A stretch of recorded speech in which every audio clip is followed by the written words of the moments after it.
As invasões francesas e as linhas de Torres.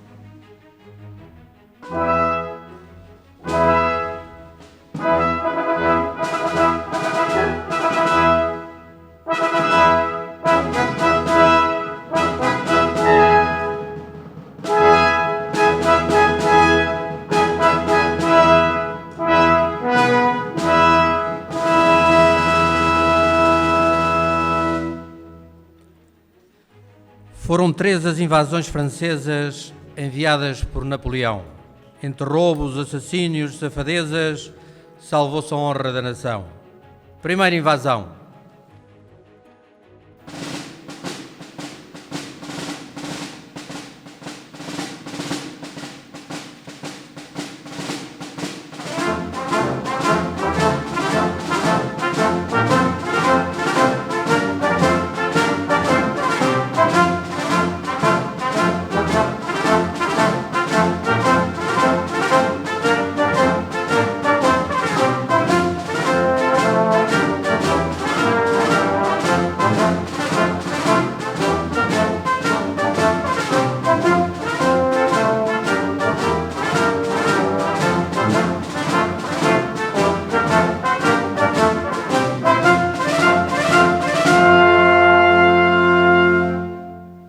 A primeira invasão de Portugal, recebida em ambiente hostil, pretendia Junot a família real. No entanto, esta partira para o Brasil.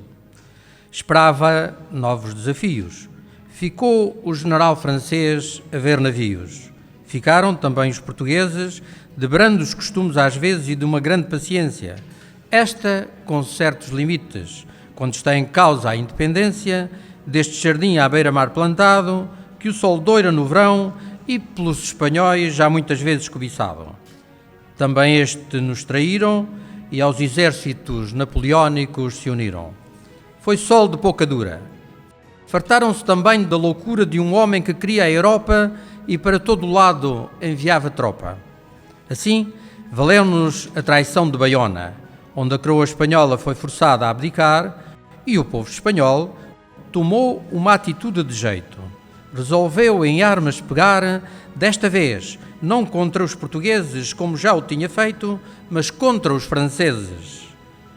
Os espanhóis regimentos, acompanhados de maus ventos e amigos de Napoleão, mudaram de opinião. Juntaram-se aos portugueses e ajudaram na expulsão dos ex-amigos franceses. Não lhes valeu a repressão, não lhes valeu a veneta.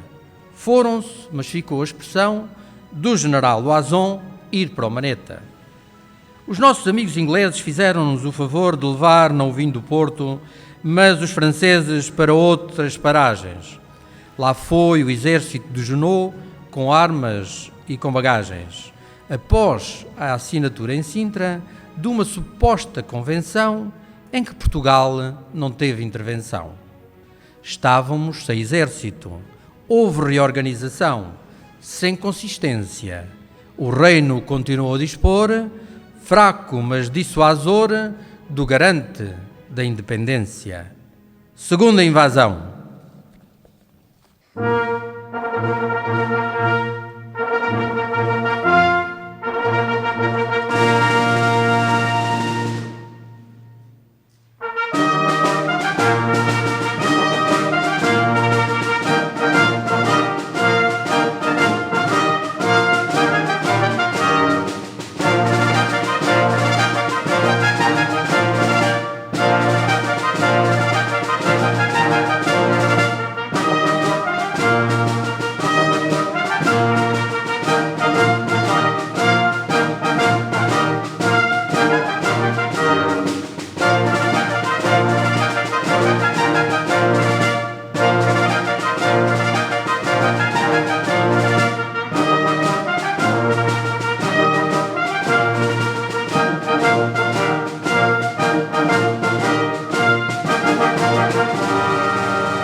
E passados 6 meses, lá estavam de volta os franceses, à procura da primavera, do sol e do canto das aves.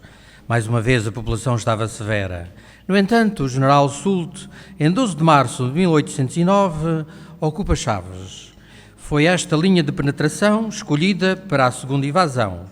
Em 20 de março do mesmo ano, Braga era cercada. E para evitar que fosse dizimada, houve um engano. A população julgou que fosse traição o abandono da cidade pelo general Bernardino Freire de Andrade. O povo a manobra não percebeu e aqueles nas mãos deste morreu. Só mais tarde foi reposta a verdade. A morte de um herói pelas mãos do seu povo é algo que sempre dói. Outros factos semelhantes para um povo humilhante se repetiram. Quando os generais retiram, não conseguindo deter o avanço do inimigo, de certo é, para além de ganhar fé, para tomar mais balanço, ganhar tempo e ocasião, para controlar o inimigo ou para a sua destruição. Lá vinha Soult para Sul, com o seu exército já torto. Disso se encarregaram as milícias populares e os militares que, sendo aos milhares, não impediram que Soult entrasse no porto.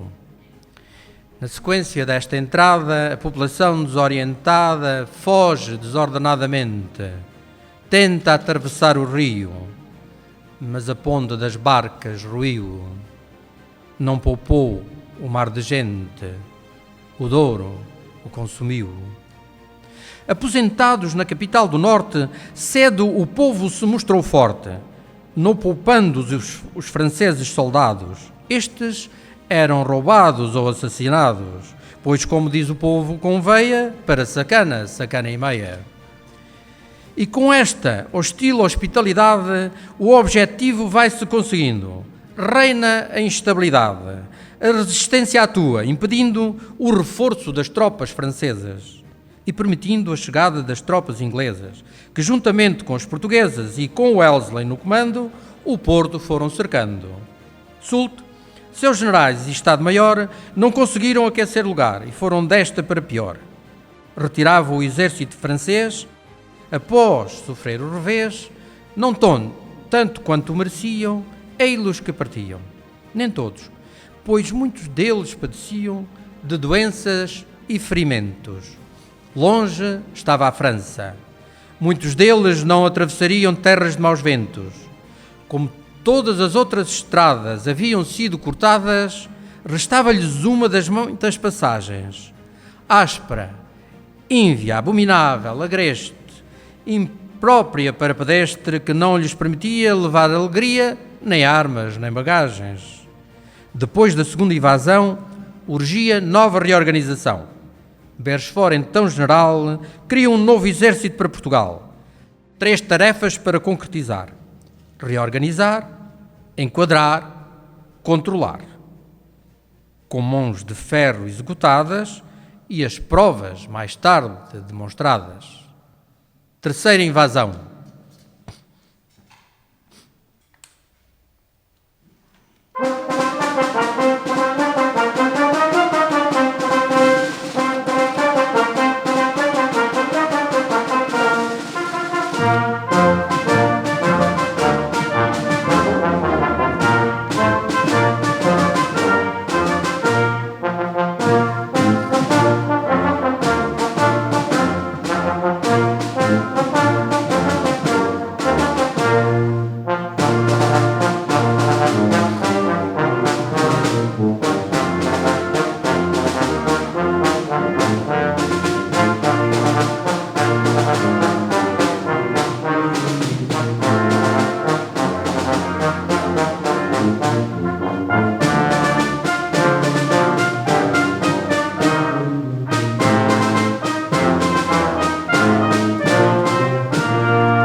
Logo após a retirada de Soult e a derrota deste senhor, para prevenir o pior, como não há 2 sem 3, Sir Arthur Wellesley monta uma defesa preparada. Conhecido por todos nós por Duque de Wellington, colaborou com nossos avós e foi neste lusitano lugar que o povo português, ajudado pelo exército inglês, fez o império tombar, como era e grande o império francês. Para fazer face a uma possível terceira invasão, eis que nasce de um gênio da arte guerreira uma ideia brilhante que ainda hoje ecoa, apesar do tempo distante, esta ideia de defender Lisboa. O objetivo principal, por muitas e boas razões, para além de ser a capital, permitir as comunicações por terra e por mar, permitir concentrações de forças aliadas, abastecimentos e munições, garantir que o exército inglês pudesse retirar. Foi feito um estudo antecedente desde o Tejo até à costa. Um reconhecimento circunstanciado pelo engenheiro e major Neves da Costa. Vistos os pontos importantes que controlam eixos de aproximação, o Wellington integrou fatores e variantes. E quanto à concepção de defesa, tomou a decisão, uma obra de suor e pedras, conhecida hoje por linhas de Torres Vedras. Este sistema defensivo era constituído por uma tripla linha de redutos, dos quais o comprimento mais extensivo foi a primeira linha em termos absolutos. Junto ao Tejo tinha o seu início, para avisar o inimigo de qualquer indício, e terminava em São Pedro da Cadeira. Para a construir, imaginem a canseira. Foi dividida em distritos e setores e foi aproveitada a mão de obra da população dos arredores. Meus senhores, 152 fortificações foram projetadas, 108 foram concretizadas, 7 léguas de extensão. Que imensidão! Para tão nobre gente, vigilante, o importante, se o inimigo aparecesse, era poder vê-lo e abatê-lo com o poder de fogo imponente. A segunda linha situava-se a cerca de 5 milhas atrás da primeira e deslocava-se desde o Tejo até ao mar, a norte da Ericeira, aproveitando a norte e a leste de Mafra os escarpados que não seriam desta vez alcançados. Nestes fortes que admiramos, imitando nossos antepassados, trabalhamos, onde as forças vivas de Portugal, os soldados da Escola Prática de Infantaria, com suor e alegria, colaboraram na conservação de um património mundial, de um momento alto da nação. Escassos meses para construir esta obra gigantesca. Orgulho nos faz sentir, o seu pensamento nos refresca. A terceira e última linha, por missão principal, tinha resguardar o exército inglês na retirada, ficando a fortaleza de São Julião da Barra protegida e cercada. O lugar é precisamente este. Situemo-nos na época passada. O que veio não é miragem, é simplesmente a realidade de uma época recordada, que teima hoje em ser verdade. Os soldados estão vigilantes, de sentinela no seu posto, esperam hostis visitantes, nas muralhas escondem o rosto, mantendo o olho bem aberto, nos lábios um leve sorriso, mas ao avistar exércitos franceses, pronto, será seu aviso. Vai começar a terceira invasão. 7 dezenas de milhares de invasores espalham o terror e o medo, fazem tremer a nação, excedem-se, ferozes, causam horrores. Marshal Massena, o marshal nunca vencido até então, principal herói desta cena dantesca, quis o destino que não fosse bem sucedido neste retângulo de gente nobre e honesta. Gente esquartejada a machado, a dar tudo o que tinha, era o povo obrigado. Gente que obriga a isto não me presta, que é demais. Sua passagem, um sulco ensanguentado do mais comum dos mortais. Cenas tristes, mas a nação em peso colaborou e Portugal, num deserto artificial, se transformou, pois o povo acabou por destruir tudo aquilo de que o exército invasor se pudesse servir. Desta vez a invasão foi pela beira. Facilmente tomaram Almeida. Foi uma atitude traiçoeira. Fizeram explodir o Paiol. Fuzilado foi o governador. Foram só facilidades, como a estrada sem buraco. Até que, aproveitando as oportunidades, Wellington se instalou no Bussaco. Massena pensou estar fechada à porta do caminho para Lisboa. Desconhecendo a estrada de Boialvo, defronta a posição meio à toa. Uma verdadeira derrota que não detém o marshal. O objetivo, a capital. Havia que seguir em frente, sacrificando a vida a franceses mortais. A luta ficava mais quente. Os dois exércitos encontravam-se frente a frente. Separavam-nos as linhas de torres. 108 fortes, 151 redutos, revelis, baterias destacadas. Desde a foz do rio Cisandro até às alturas de Alhandra do Ribatejo, pararam o exército malandro. Sem ânimo, sem forças, sem coragem, perante aquela obra imponente feita por tão nobre gente, Lisboa era uma miragem. Macena teve uma perseguição pelas tropas vitoriosas, que honraram mais uma vez as belas páginas copiosas da história escrita em português. Depois da grave crise vivida, de melhoras, um indício. Em abril de 1814 era assinado o armistício que pôs termo à guerra peninsular. Viva Portugal! Nós portugueses bem o sabemos guardar. E depois de tantos anos, como passa depressa a vida? Paz e direitos humanos fizeram a Europa unida.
E depois desta brilhante atuação do hino da alegria, o hino da Europa, pela fanfarra do Exército, damos por encerrada a nossa encenação histórica.